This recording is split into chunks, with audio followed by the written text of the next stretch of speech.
अस्सलाम वालेकुम।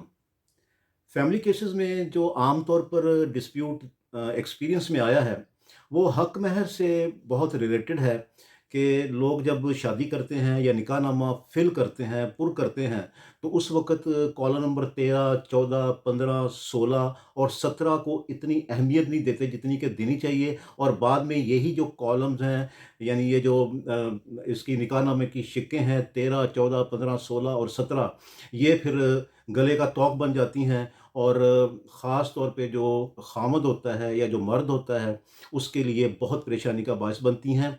मैंने कई दफ़ा जो है रिक्वेस्ट की है लोगों से कि जब भी आप निकाहनामा फ़िल करने लगें तो डेफ़िनेटली आप इसको खुद से देखें, निकाह खां के ऊपर इसको ना छोड़ें।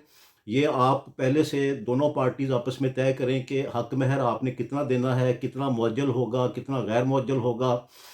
इसके अलावा अगर आप कोई प्रॉपर्टी अदरवाइज़ देना चाहते हैं तो वो अपना इसमें जो उसका कॉलम नंबर 17 है उसमें उसका आप लिख सकते हैं। लेकिन आम तौर पे जो मर्द की तरफ से जो अपना इसमें निकाहनामा लिखा जाता है या फ़िल होता है, उस पे इतना मर्द हज़रात गौर नहीं करते, और जिसका फिर उनको बाद में खुद खुमियाज़ा भुगतना पड़ता है। अब आप देखें ना, जो कॉलम नंबर 13 है, वो हक़ महर की रकम से मुतल्लिक है, और कॉलम नंबर जो 14 है, वो इस से मुतल्लिक है कि कितनी रकम जो है वो हक़ महर की मुअज्जल है और कितनी गैर मुअज्जल है। इसी तरह जो कॉलम नंबर 15 है, वो इस बात से मुतल्लिक है कि निकाह के वक़्त आपने कितना हक़ महर अदा कर दिया है और कितना बकाया है। अगर बकाया है तो क्या वो इंदुल तलब की सूरत में है या गैर मुअज्जल हक़ महर की सूरत में है, इस पे भी लोग गौर नहीं करते। इसी तरह जो कॉलम नंबर 15 है, वो ये बताता है कि इस निकाह के मौके पर कितना हक़ महर अदा कर दिया गया है और कितना बकाया है। ये लिखना चाहिए मर्द हज़रात को, जो दूल्हा की तरफ से लोग हैं, उनको डेफ़िनेटली इसको देखना चाहिए।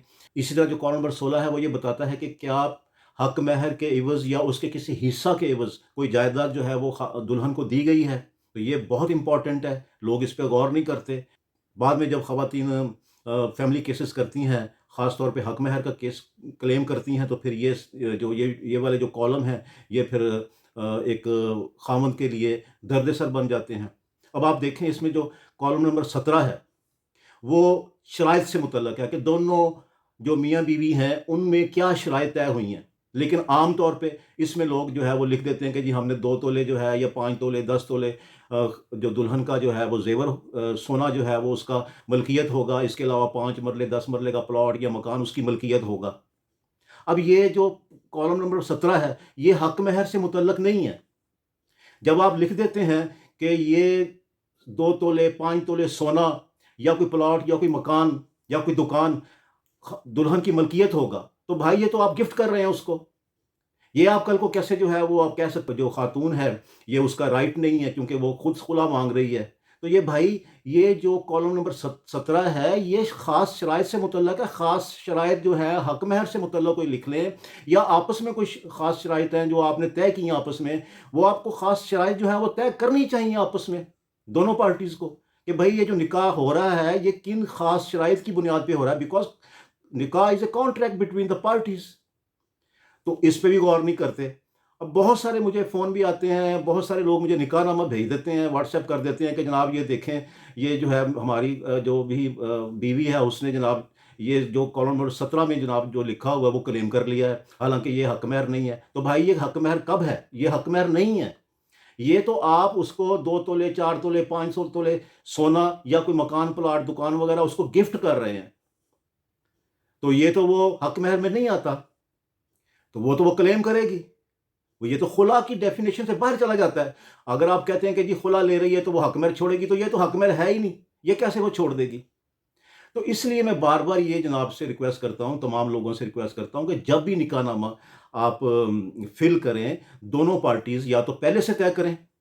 निकाहनामा तो आम मिल जाता है, या तो पहले से तय कर लें, या कम से कम निकाह के मौके पर ये जो कॉलम नंबर 13, 14, 15, 16 और ख़ास तौर पे जो 17 है, इसको तो देखें, इस पे डिस्कस करें, एक एक सेटलमेंट पे पहुँचे कि ये कैसे आपने इसको करना था, और फ्यूचर का सारा सोच के आप इसको फ़िल करें।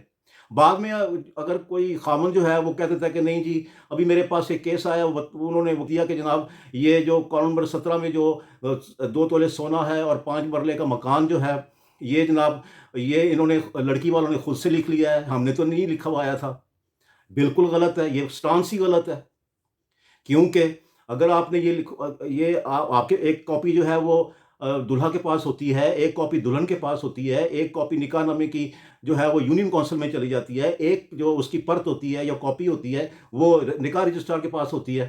تو یہ کیسے ہم اس کو کلیم کر سکتے ہیں کہ جناب یہ دلہن نے یا ان کے فیملی ممبرز نے یہ خود سے لکھ لیا ہے؟ آپ نے اس کو کبھی چیلنج نہیں کیا، آپ کے پاس اس کی کاپی تھی نکاح نامے کی۔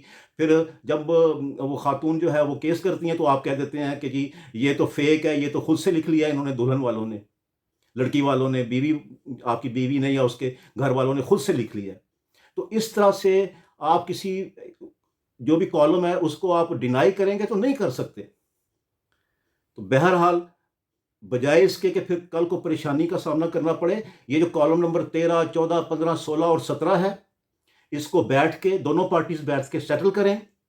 کتنا حق مہر معجل ہوگا، کتنا غیر معجل ہوگا، کیا شرائط آپس میں طے ہوئی ہیں، یہ کلیئر کٹ آپ جو ہے وہ لکھیں اس میں، تاکہ آئندہ اگر کوئی خدا نہ خواستہ کوئی فیملی میٹر عدالت میں آئے آپ دونوں فریقین کے درمیان، تو کم از کم آپ کو یہ جو حق مہر والا جو بھی وہ کلیم ہوتا ہے، یا یہ جو ہبہ آپ کر دیتے ہیں، سونا بھی اور جناب جو ہے وہ گفٹ کر دیتے ہیں، کوئی پلاٹ وغیرہ بھی، تو آپ کل کو کہہ دیتے ہیں کہ جی نہیں، یہ تو حق مہر میں آتا ہے اور خلا لے رہی ہے تو یہ تو اس کو چھوڑنا پڑے گا۔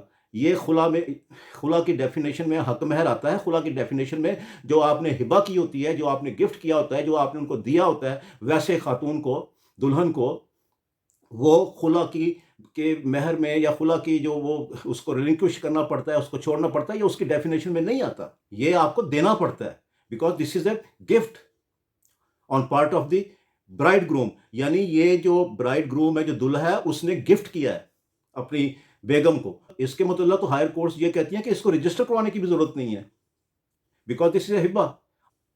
تو بہرحال یہ نکاح نامہ جب بھی آپ اس کو فل کریں at the time of ceremony of nikah یا اس سے پہلے، تو کم از کم اس کو دیکھ لیا کریں۔ یہ بہت بہت امپورٹنٹ ہے، اس کو کبھی بھی مس نہ کریں، یہ کل کو بہت سارے مسائل کا شکار جو ہے وہ بنا دیتی ہے ایک خاوند کو۔ اس پہ آپ جو ہے وہ ڈیفینیٹلی غور کیا کریں۔ تو میں نے آج جو ہے وہ اس سے متعلق بات کرنا تھی کہ یہ جو کالم نمبر 13 سے لے کر کے 17 تک ہیں نکاح نامہ کے، یہ بہت امپورٹنٹ ہیں، بہت سینسٹیو ہیں، ان کو بہت غور سے ان کو فل کیا کریں، اور دونوں پارٹیز آپس میں بیٹھ کے سیٹلمنٹ کر کے فل کریں، اور فیوچر کو سامنے رکھ کے فل کریں کہ کل کو حالات خراب بھی ہو سکتے ہیں۔ میرا نام ہے Agha Zafar advocate, I am from Lahore. السلام علیکم۔